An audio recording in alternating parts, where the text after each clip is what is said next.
اعوذ باللہ من الشیطان الرجیم بسم اللہ الرحمن الرحیم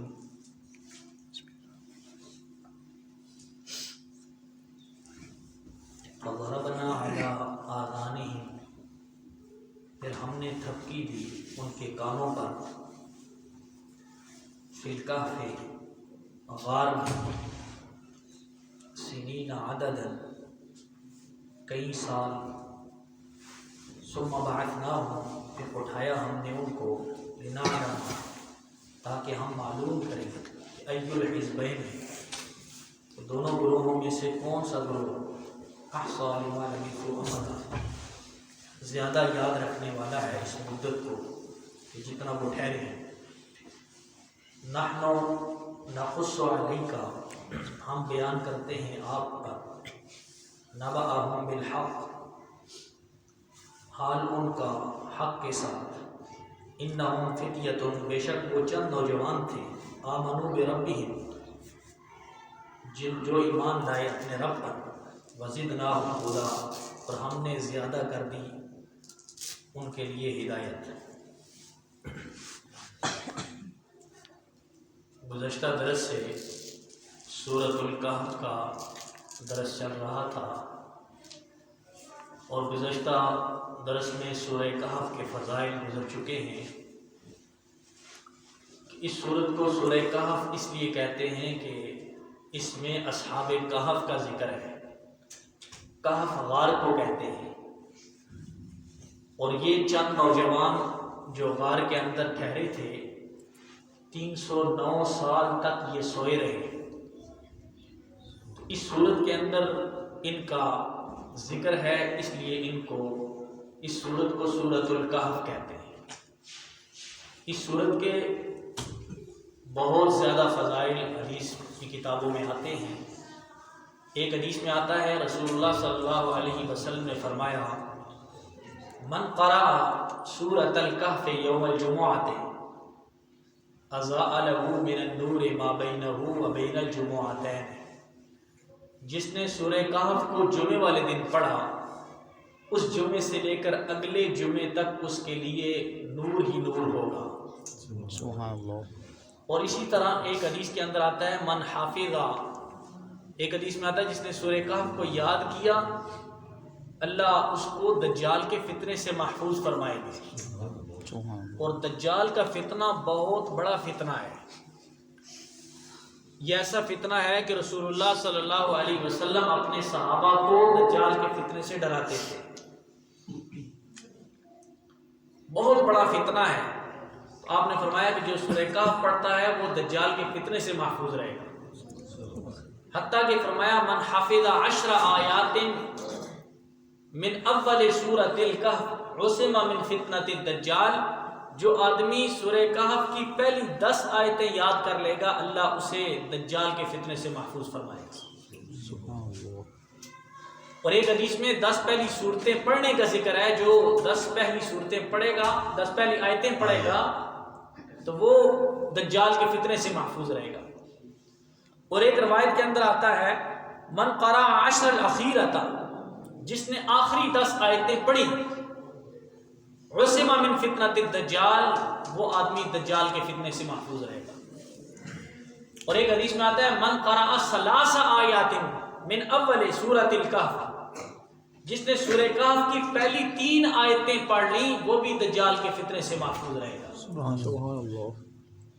اور بعض روایات سے معلوم ہوتا ہے کہ جو آدمی جمعے والے دن سورہ کہف پڑھتا ہے اگلے جمعے تک تمام فتنوں سے اللہ اس کی حفاظت فرماتے ہیں، اور اسی دوران اگر دجال آ گیا تو اس فتنے سے بھی وہ محفوظ ہو۔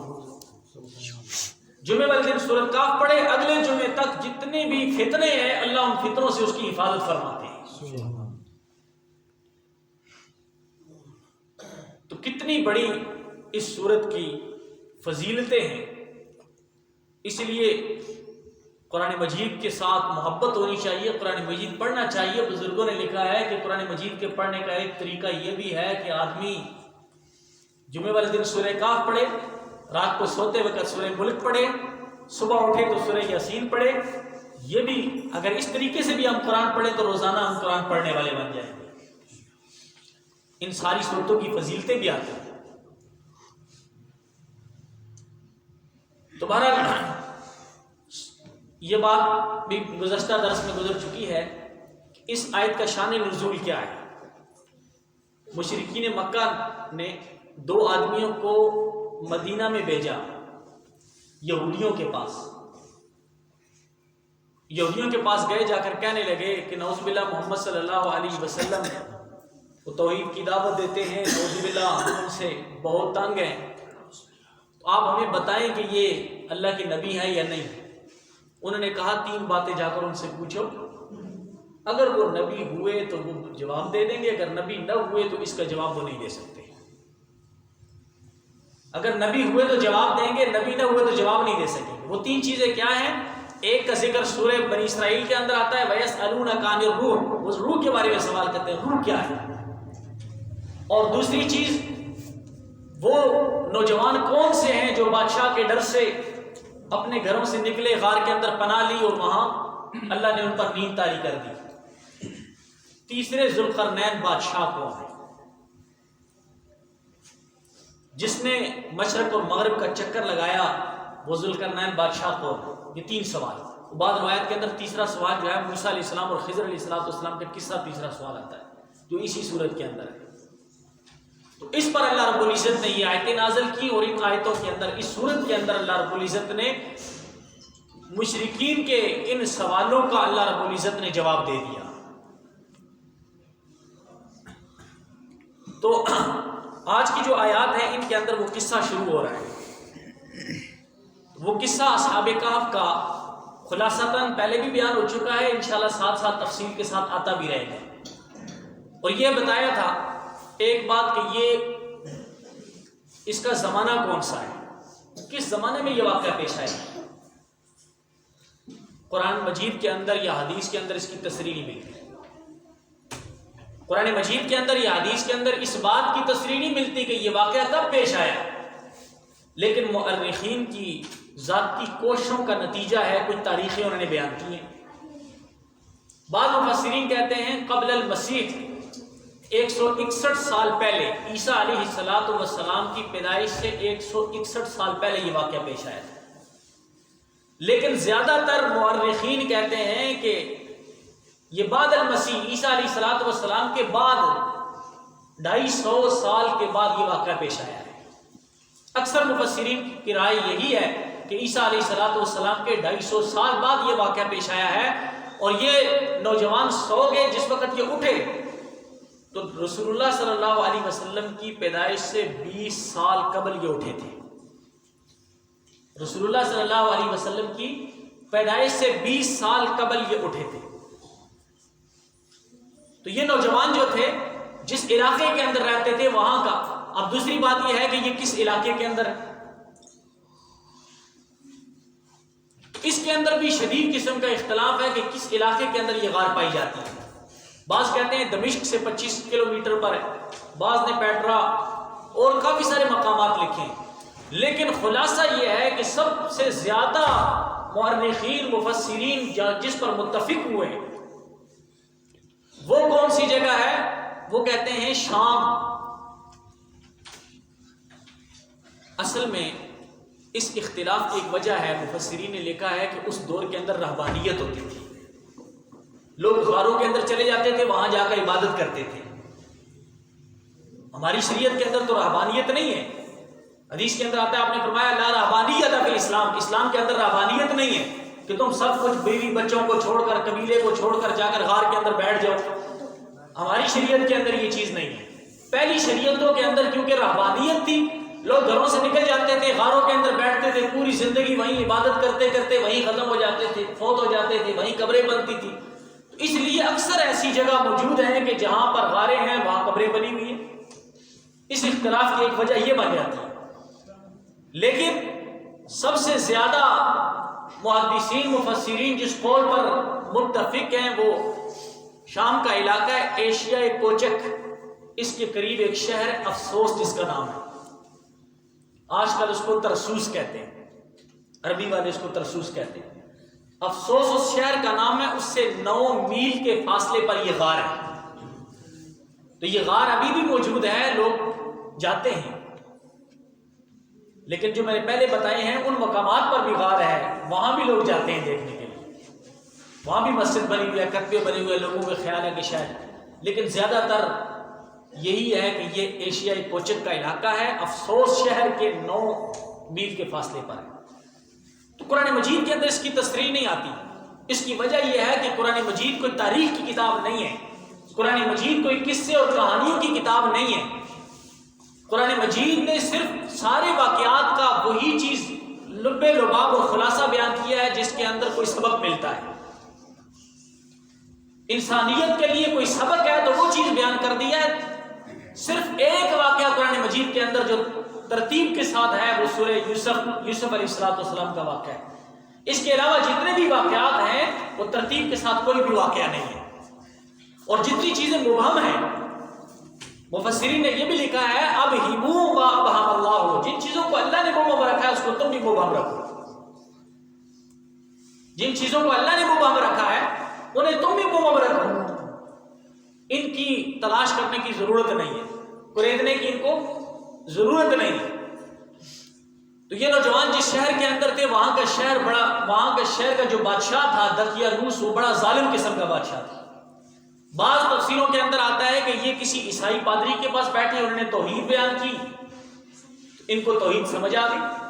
بعض مفسرین نے یہ بھی لکھا ہے کہ خود انہوں نے جب اپنی قوم کو دیکھا کہ قوم کے لوگ بتوں کو سجدہ کر رہے ہیں، بتوں کی نظروں نیاز مانگ رہے ہیں، انہوں نے حاجت روا اور مشکل کشا بتوں کو ہی بنایا ہوا ہے، ان کے دل کے اندر یہ بات پیدا ہوئی کہ یہ اپنے ہاتھوں سے بنائے ہوئے، یہ پتھروں کے بنے ہوئے بت، یہ حاجت روا اور مشکل کشا نہیں ہو سکتے، یہ ہمارے خدا نہیں ہو سکتے کہ جو بننے میں بھی ہمارے محتاج ہیں، بنایا بھی اپنے ہاتھوں سے، اور ان کی عبادت۔ یہ ان کے دل کے اندر خیال آیا، اور یہ 6 کے 6 نوجوان بڑے خاندان کے ساتھ ان کا تعلق تھا، بڑے لوگوں کی اولادوں میں سے تھے، اور بعض مفسرین نے لکھا ہے کہ یہ سرکاری ملازمین میں سے تھے۔ جب بادشاہ کو پتا چلا کہ یہ ایک اللہ کی توحید کو مانتے ہیں، اس نے ان کو بلایا، بڑا ظالم قسم کا بادشاہ تھا۔ بعض مفسرین نے لکھا ہے کہ اس نے ان سے سونا چاندی پیسے ساری چیزیں لے لی اور کہا کہ تم نوجوان ہو، کم عمر ہے تمہاری، اس لیے میں تمہیں مہلت دیتا ہوں، سوچ کر مجھے بتانا۔ خود جو بادشاہ کسی کام پر چلا گیا، انہوں نے آپس کے اندر مشورہ کیا کہ اگر ہم یہاں رہیں گے تو ایمان کا بچانا بڑا مشکل بن جائے گا، اگر یہاں رہے تو ایمان کا بچانا یا تو ظلمن ہمیں اب دین سے لوٹا دیا جائے گا یا ہمیں تکلیفیں اٹھانا پڑیں گی۔ یہ نوجوان وہاں سے، چھوٹے بچے بہت تنگ کر رہے ہیں، کبھی ادھر آتے ہیں کبھی ادھر جاتے ہیں، باہر نکل جائیں۔ یہ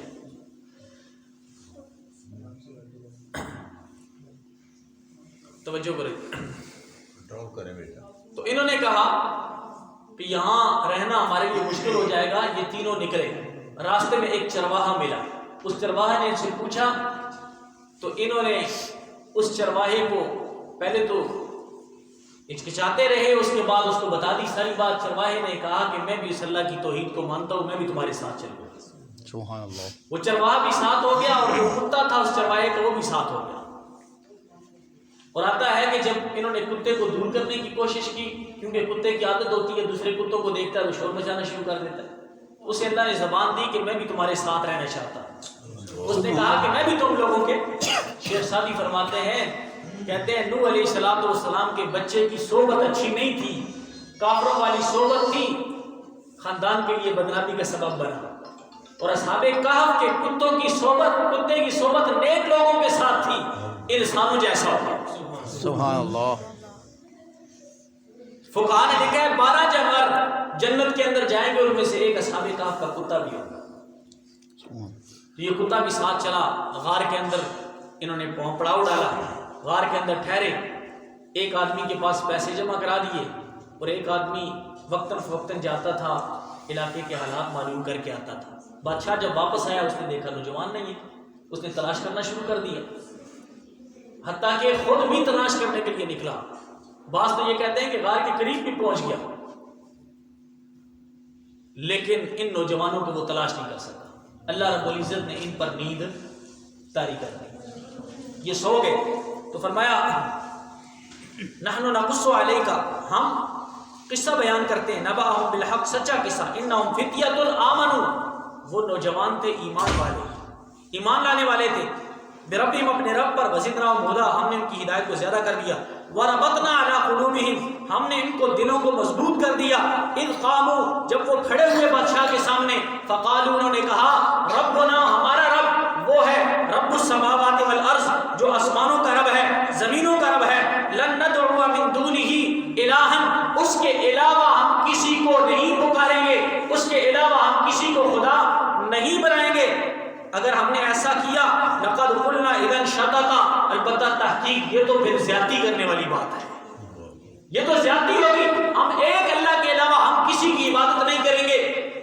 جس وقت بادشاہ نے انہیں بلایا، مفسرین نے لکھا ایک ان میں سے کھڑا ہو گیا، ایک آدمی اس میں سے کھڑا ہو گیا، اس نے بادشاہ کے سامنے صاف صاف بات کہہ دی، کہنے لگا، ربنا رب السماوات والارض، جن بتوں کی تم عبادت کرتے ہو، جن کے سامنے تم جھکتے ہو، جن کی نظر و نیاز تم کرتے ہو، جن کو تم نے اپنا معبود بنایا ہوا ہے، جن کو تم حاجت روا اور مشکل کشا مانتے ہو، ہم ان کو حاجت روا مشکل کشا نہیں مانتے. ربنا، ہمارا رب تو وہ ہے رب السماوات والارض، جو آسمانوں اور زمین کا رب ہے، لن ندعو من دونہ الہا، اس کے علاوہ ہم کسی کو پکارنے کے لیے تیار نہیں ہیں. لقد قلنا اذا شططا، اگر ہم نے ایسا کیا تو یہ بڑی زیادتی والی بات ہے. بادشاہ کے سامنے کھڑے ہو کر کلمہ حق کہنا. حدیث کے اندر آتا ہے، اللہ کے رسول صلی اللہ علیہ وسلم نے فرمایا، افضل الجہاد من قال کلمۃ حق عند سلطان جائر، افضل جہاد یہ ہے کہ ظالم بادشاہ کے سامنے کھڑے ہو کر کلمہ حق کہہ دینا. سبحان اللہ. افضل جہاد یہ ہے کہ ظالم بادشاہ کے سامنے کھڑے ہو کر کلمہ حق کہنا، یہ افضل جہاد ہے.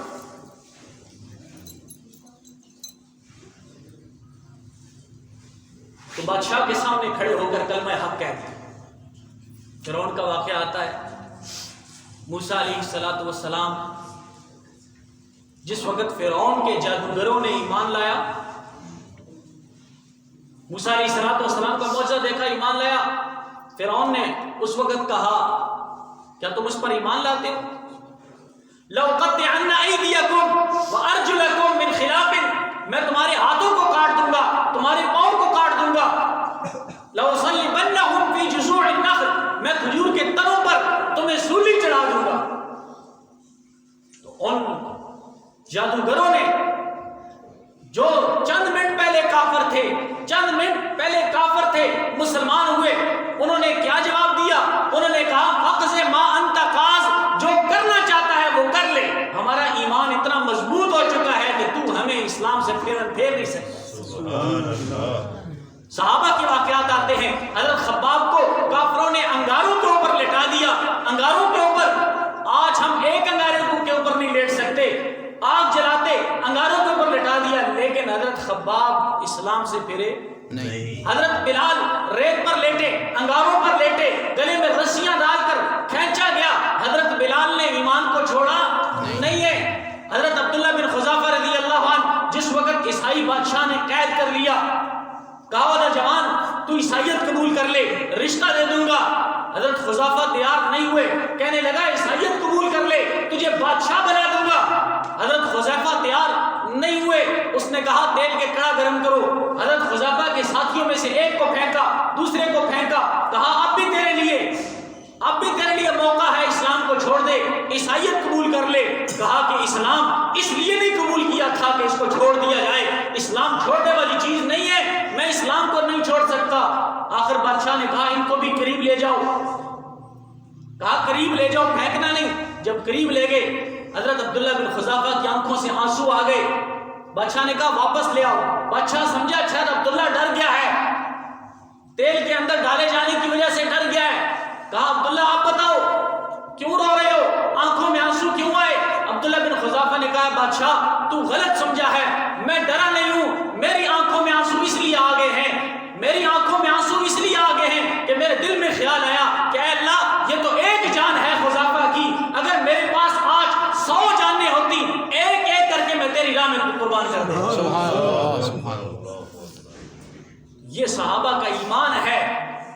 ایسے واقعات تاریخ میں ملتے رہتے ہیں۔ تو ان نوجوانوں نے بادشاہ کے سامنے کھڑے ہو کر کلمہ حق بیان کیا تھا۔ اور میں نوجوانوں سے بھی ایک بات کہتا ہوں، مفسرین نے یہ بات لکھی ہے کہ جب بھی انقلاب برپا ہوا ہے تو نوجوانوں سے ہوا ہے۔ جب بھی کہیں انقلاب برپا کیا ہے تو نوجوانوں نے کیا ہے۔ یہ جوانی بہت بڑی چیز ہے، یہ جوانی اللہ کی بہت بڑی نعمت ہے۔ اللہ کے رسول صلی اللہ علیہ وسلم کی ایک حدیث کے اندر آتا ہے کہ آپ صلی اللہ علیہ وسلم نے فرمایا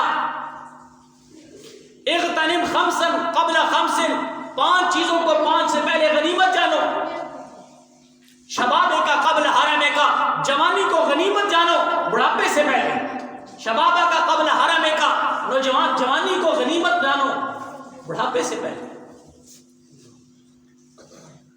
در جوانی توبہ کردن شیوہ پیغمبری، جوانی کے اندر توبہ کرنا، عبادت کرنا، یہ تو پیغمبروں کا شیوا ہے، یہ تو پیغمبروں کا شیوا ہے۔ جوانی اللہ تعالیٰ کی بہت بڑی نعمت ہے۔ جوانی کے اندر انسان بہت کچھ کر سکتا ہے، بہت قیمتی وقت ہے، لیکن افسوس کہ آج سارا یہ وقت ہمارا موبائلوں پر ضائع ہو جاتا ہے۔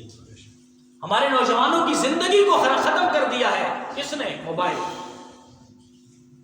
عزیز دوستو، بڑا قیمتی وقت ہے نوجوانوں کے پاس، اس سے فائدہ اٹھائیں، قرآن مجید کی تلاوت کریں، قرآن مجید کو سمجھیں، قرآن مجید کا ترجمہ یاد کریں۔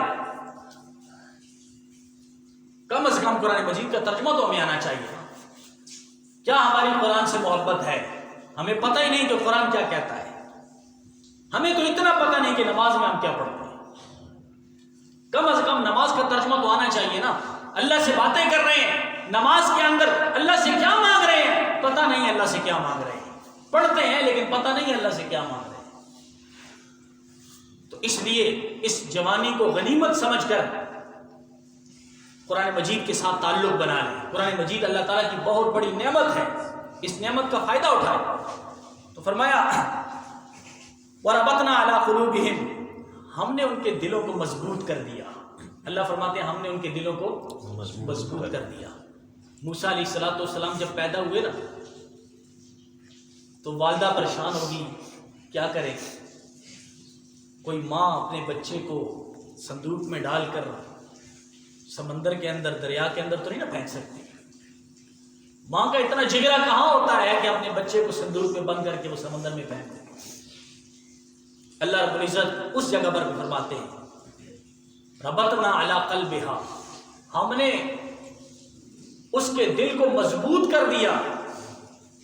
اگر ہم اس کے دل کو مضبوط نہ کرتے، اللہ فرماتے ہیں ہم اس کے دل کو مضبوط نہ کرتے تو قریب تھا کہ وہ سارا کچھ ضائع کر دیتے، تو سب کو بتا دیتے۔ تو اسی طرح اللہ تعالیٰ نے اصحاب کہف کے دلوں کو کیا کر دیا؟ مضبوط کر دیا۔ وہ بادشاہ، ظالم بادشاہ کے سامنے کھڑے ہو کر انہوں نے کلمہ حق بیان کیا ہے۔ تو فرمایا، کہنے لگے ہؤلاء قومنا، یہ ہماری قوم ہے، اتخذوا من دونہ آلہہ، انہوں نے اللہ کے علاوہ خدا بنا لیے ہیں، انہوں نے اللہ کے علاوہ خدا بنا لیے ہیں۔ لولا یاتون علیہم بسلطان بین، ان پر واضح دلیل کیوں نہیں لے کر آتے؟ اللہ کے سامنے اللہ کے علاوہ جن کی یہ عبادت کرتے ہیں، جن کو یہ سجدہ کرتے ہیں، جن سے یہ امیدیں لگائے ہوئے ہیں، جن سے نفع اور نقصان کی انہوں نے امیدیں لگائی ہوئی ہیں، لولا یاتون علیہم بسلطان بین، ان کے بارے میں واضح دلیل کیوں نہیں لے کر آتے؟ مشرکین مکہ سے جب کہا جاتا نا ان بتوں کی تم عبادت کرتے ہو، کوئی واضح دلیل، کہتے وجدنا علیہا آباءنا، ہم نے اپنے باپ دادا کو پایا، ہمارے باپ دادا اس طرح کرتے تھے، ہم بھی اسی طرح کرتے ہیں۔ تو ان نوجوانوں نے یہی کہا کہ کوئی دلیل ہے تو لے آؤ، یہ کون سا طریقہ ہے کہ باپ دادا کو دیکھا، اولو کان آباؤہم لا یعلمون شیئا ولا یعقلون، اللہ فرماتے ہیں اگرچہ ان کے باپ دادا کچھ نہ بھی جانتے ہو، عقل بھی ان کی نہ ہو، پھر بھی انہوں نے باپ دادا کی اتباع کرنی ہے۔ سورہ اعراف کے اندر اللہ فرماتے ہیں وَإِذَا فَعَلُوا فَاحِشَةً، جس وقت وہ بے حیائی کا کام کرتے، قَالُوا وَجَدْنَا عَلَيْهَا آبَاءَنَا، وہ کہتے تھے ہم نے اس پر باپ دادا کو پایا ہے، وَاللَّهُ أَمَرَنَا بِهَا، اور نعوذ باللہ اللہ بھی ہمیں اس چیز کا حکم دیتے ہیں۔ مفسرین نے لکھا ہے کہ وہ لوگ خانہ کعبہ کا ننگا طواف کرتے تھے، خانہ کعبہ کا ننگا طواف کرتے تھے، اور آپ حیران ہوں گے اس پر وہ دلیل دیتے تھے۔ اب شیطان جب کسی کام کی طرف لگاتا ہے نا تو دلیل دیتا ہے۔ خانہ کعبہ کا ننگا طواف کرتے تھے اور اس پر دلیل دیتے تھے۔ دلیل کیا تھی؟ وہ کہتے تھے پوری زندگی یہ کپڑے پہن کر ہم گناہ کرتے رہتے ہیں، یہی کپڑے پہن کر ہم اللہ کے گھر کا طواف کریں۔ شیطان کی بنائی ہوئی دلیل دیکھو، پوری زندگی ہم یہ کپڑے پہن کر گناہ کرتے ہیں، اللہ کے گھر کا طواف کریں گے تو یہی کپڑے پہن کر۔ تو طواف اس طرح کرتے تھے، مردوں کے لیے علیحدہ وقت ہوتا تھا، عورتوں کے لیے علیحدہ۔ عورتیں رات کے وقت طواف کرتی تھی اور طواف کرتے ہوئے بھی کہتی تھی کہ یہ دن آج ہم نے اپنے کپڑے تو اتارے ہیں لیکن یہ دن ہم کسی کے لیے حلال نہیں کرتے۔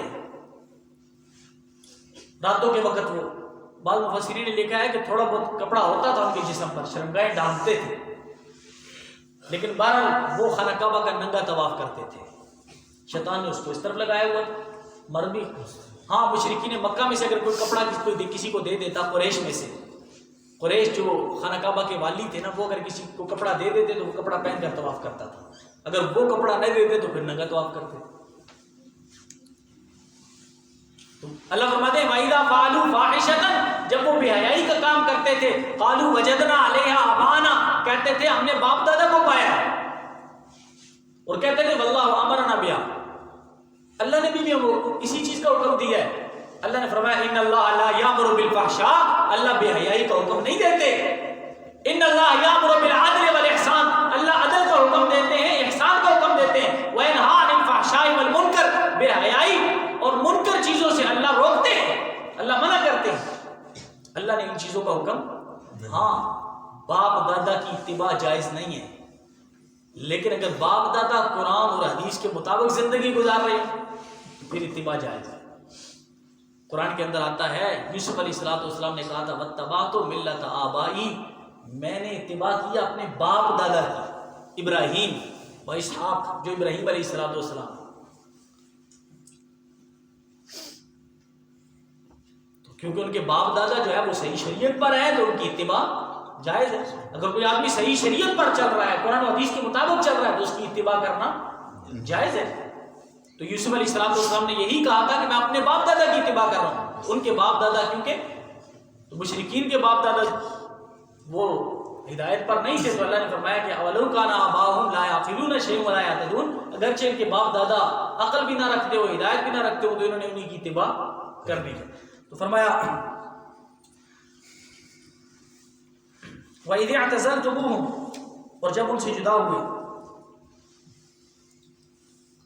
وَمَا يَعْبُدُونَ إِلَّا اللَّهُ، اور ان سے بھی جن کی یہ پوجا کرتے تھے، یعنی ان لوگوں سے بھی جدا ہوئے اور بتوں سے بھی وہ جدا ہو گئے۔ فَأْوُوا إِلَى الْكَهْفِ، ٹھکانہ پکڑا انہوں نے غار کے پاس، يَنشُرْ لَكُمْ رَبُّكُمْ مِنْ رَحْمَتِهِ، اب رجوع کرو غار کی طرف، پھیلائے تمہارے لیے تمہارا پروردگار اپنی رحمت، اللہ نے اپنی رحمت کو ان کے لیے پھیلا دیا۔ وَيُهَيِّئْ لَكُم مِّنْ أَمْرِكُم مِّرْفَقًا، اور ان کے کاموں کے اندر اللہ رب العزت نے آسانی پیدا فرما دی۔ تو یہ غار کے اندر چلے گئے، غار کے اندر جا کر ایک آدمی کی ڈیوٹی لگا دی کہ تم باہر جا کر دیکھو، حالات وغیرہ معلوم کرتے رہو، لیکن جیسے ہی وہ آئے تھکے ہوئے تھے، آرام کرنے لگے، اللہ رب العزت نے ان پر نیند طاری کر دی۔ اللہ نے ایسی نیند طاری کر دی کہ وہ سو گئے، ایسا سوئے 309 سال تک سوئے گئے۔ اللہ کی قدرت ہے، 309 سال تک وہ سوئے گئے، جسم کروٹیں بھی بدلتا رہا اور وہاں سو گئے۔ اور ان کا کتا جو تھا نا، وَكَلْبُهُمْ بَاسِطٌ ذِرَاعَيْهِ بِالْوَسِيدِ، چوکٹ پر وہ بازو پہ پھیلائے ہوئے۔ کتے کے متعلق شوقیہ کتا پالنا اللہ کے رسول صلی اللہ علیہ وسلم نے بڑی سختی سے منع فرمایا ہے، شوقیہ کتا پالنا بڑی سختی سے منع فرمایا۔ حدیث میں آتا ہے رسول اللہ صلی اللہ علیہ وسلم نے فرمایا کہ جو آدمی کتا پالتا ہے شوقیہ، 2 قیرات ثواب روزانہ اس کے نامہ اعمال سے کم کر دیا جاتا ہے، 2 قیرات ثواب۔ اور قیرات جو ہے وہ غالباً کسی میں یہ بھی آتا ہے کہ قیرات ایک پہاڑ جتنا ہوتا ہے، روزانہ 2 قیرات اس کے نامہ اعمال سے ثواب کم کر دیا جاتا ہے۔ اور حدیث کے اندر آتا ہے رسول اللہ صلی اللہ علیہ وسلم نے فرمایا لا تدخل الملائکۃ بیتا فیہ کلب ولا تصاویر، جس گھر کے اندر کتا اور تصویر ہو اس گھر میں فرشتے داخل نہیں ہوتے۔ یہ جو موبائل کی تصویر ہے نا اس میں پھر اختلاف ہے.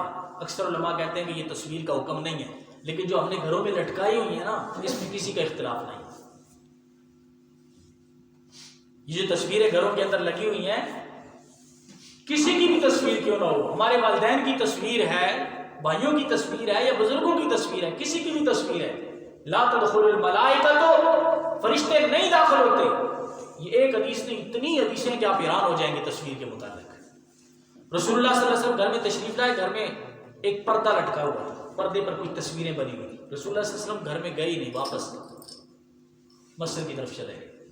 گھر والوں کو پتہ چلا، پیغام بھیجا، کہا کہ جب تک یہ چیزیں پردہ ہٹا نہیں دیا جائے گا اس وقت تک میں گھر میں نہیں آ سکتا. اس لیے کہ لا تدخل الملائکہ، تو فرشتے داخل نہیں ہوتے بیتن، کسی ایسے گھر میں فیہ کلب ولا تصاویر، جس کے اندر کتا ہو یا تصویر ہو، اس گھر میں اللہ کی رحمت کے فرشتے. یاد رکھنا یہ جو کرامن کاتبین ہیں یہ تو آتے ہیں، رحمت کے فرشتے نہیں آتے. ایک بزرگ تھے نا، ان سے کسی نے مذاق کیا، کہا کہ کتا جو میں رکھوں گا اس لیے کہ فرشتہ ہی نہیں آئے گا تو میری روح کیسے قبض کرے گا. انہوں نے کہا جو فرشتہ کتے کی روح قبض کرنے کے لیے آئے گا وہ تیری بھی کر لے گا. تو روح قبض کرنے والے کی تو ڈیوٹی ہے، اس نے تو آنا ہی آنا ہے. رحمت کا فرشتہ نہیں آئے گا. تو کتا جو ہے نا یہ نہیں، رسول اللہ صلی اللہ علیہ وسلم نے مدینے سے کتوں کو مارنے کا حکم دیا تاکہ لوگوں کے دلوں کے اندر نفرت پیدا ہو جائے. بہرحال کتا رکھنا جائز نہیں ہے شوقیہ طور پر، ہاں شکار کے لیے، لیکن اس کی بھی کافی شرائط ہیں. اور دوسرا شکار جو ہمارے یہاں جو شکار کرتے ہیں وہ نہیں. تو اسی طرح جو ہے وہ حویلی وغیرہ میں یا جانوروں کے باڑے کے لیے حفاظت کے لیے کتا رکھنے کی اجازت ہے. لیکن اس کا یہ مطلب نہیں ہے کہ کتے کو ہم، یہ بھی اللہ کی ایک مخلوق ہے، حقیر نہیں سمجھنا چاہیے کتے کو. حقیر شاہ ولی اللہ محدث دہلوی رحمۃ اللہ علیہ، ان کے والد کے بارے میں آتا ہے، بہت بڑے بزرگ تھے شاہ عبد الرحیم رحمۃ اللہ علیہ. وہ ایک دفعہ گزر رہے تھے تو ایک نالا سا تھا گندا، اس کے اوپر سے ایک راستہ تھا، اس پہ کتا آ رہا تھا. انہوں نے کتے کو دیکھا حقارت کی نظر سے، اللہ نے کتے کو زبان دی. کتے نے کہا کہ تم بھی اللہ کی مخلوق اور ہم بھی اللہ کی مخلوق، تم بھی اللہ کی مخلوق ہو. شاہ عبد الرحیم جو ہے وہ سائڈ پر ہو گئے، کتے کو گزرنے کا حکم دیا اور اللہ تعالیٰ سے توبہ کی.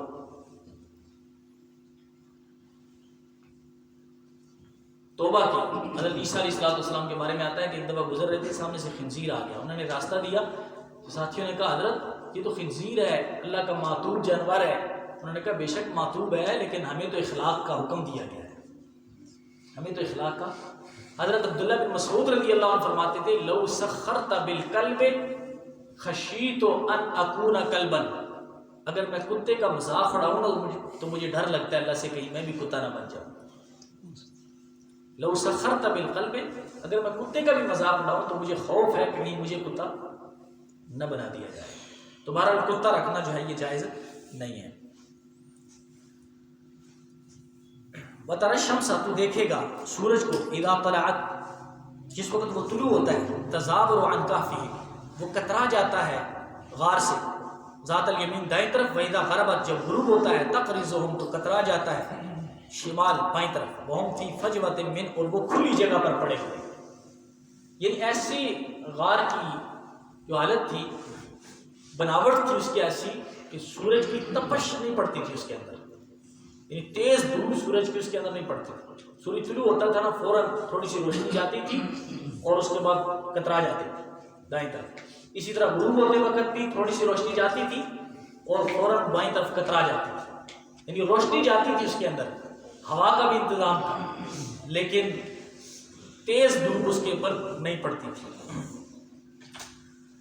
ذالک من آیات اللہ، یہ اللہ کی نشانیاں ہیں. فرمایا من یہد اللہ، جس کو اللہ ہدایت دے دے، فهو المہتد، کوئی ہدایت پر ہے. ومن یضلل، جس کو گمراہ کر دے، فلن تجد له ولیا مرشدا، بس نہیں پائے گا اس کے لیے کوئی کارساز اور کوئی راہ راست پر لانے والا.